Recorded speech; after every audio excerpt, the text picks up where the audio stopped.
I have the great pleasure of being here with an old friend of mine. She's widely known around the world as the Hash Queen of Amsterdam, inventor of the pollinator hash machine, the one and only Mila. How are you, Mila?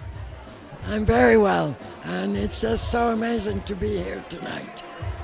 The Cannabis Business Awards is a fun night. We're very happy to have you here. It's your first time, right, being at the Cannabis Business Awards? Yeah. So you've been so busy. You know, a few years ago, you put out a film about your life, Mila's journey, a wonderful film. But the film didn't get into all the details, so you went ahead and wrote a full autobiography. Took me 11 years. But wow, what a book! This is Mila's autobiography, Mila: How I Became the Hash Queen. Tell us a little about how the book came together. Well, it took me 11 years, but and it tells everything. I had a boutique in the 60s. I hitchhiked to India in 68.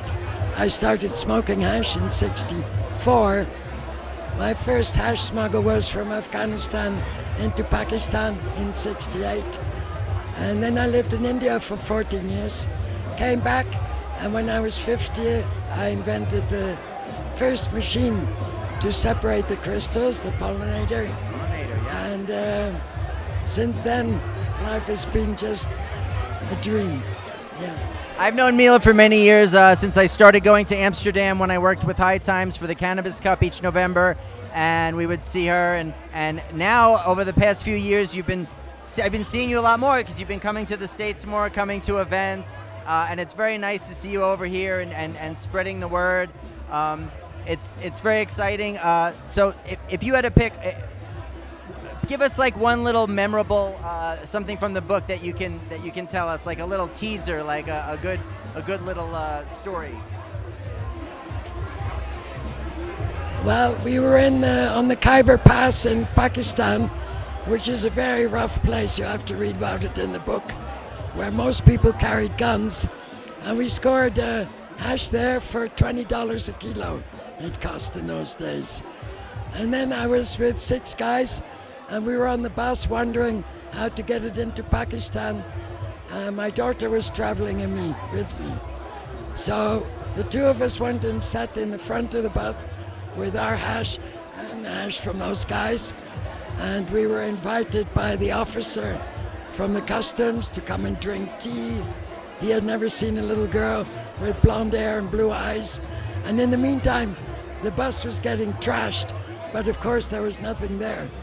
And the officer himself put the bag back on the bus, and on we went.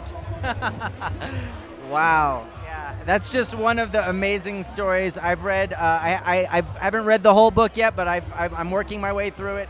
It's a big book, but there's a lot of amazing stories in here. You were, of course, nominated for the Lifetime Achievement Award tonight. So well deserved. All these stories, all these years. You know, you young stoner kids these days, you can just go to a dispensary and buy some hash or whatever. You have no idea what people used to have to go through to get good hash. It was travel to other countries, smuggle it, you know, all kinds of insane things. And we fought for years. We risked our freedom and our lives for years over our love for this plant and the hash that comes from it. And I just want everybody out there to know and realize what an OG, what a legend this lady is right here. Thank you so very much, and I'm so happy to see you here, Bobby. I'm happy to be here too. My pedigree doesn't go back quite as far or quite as deep as yours, but I'm happy to have been a part of the cannabis community for a long time now, and I still remember the old ways. And as things continue to change and legalize and stuff, it's important that there are people around to keep reminding people about the old ways. Well, but that's so amazing, the way this whole making hash started and how it's developing now. I mean, they have these amazing technologies, and I've seen some things here that were just beautiful, beautiful. And it all came out of the beginning. Absolutely. You can always move forward, and progress is wonderful, but never forget where you came from. And there should be a respect for what came before and an optimism about what's to come, hopefully. So we look forward to, hopefully you guys will pick up Mila's book and check it out. It's an amazing story, and good luck tonight.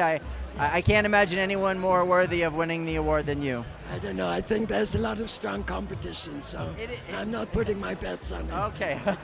Well, good luck to you anyway, Mila. Thank you very much. Thank you. You did the 2 or the 3? I never forget. Amsterdam is 3. Amsterdam is 3. That's why I did the 3. Okay. Well, thank you so much.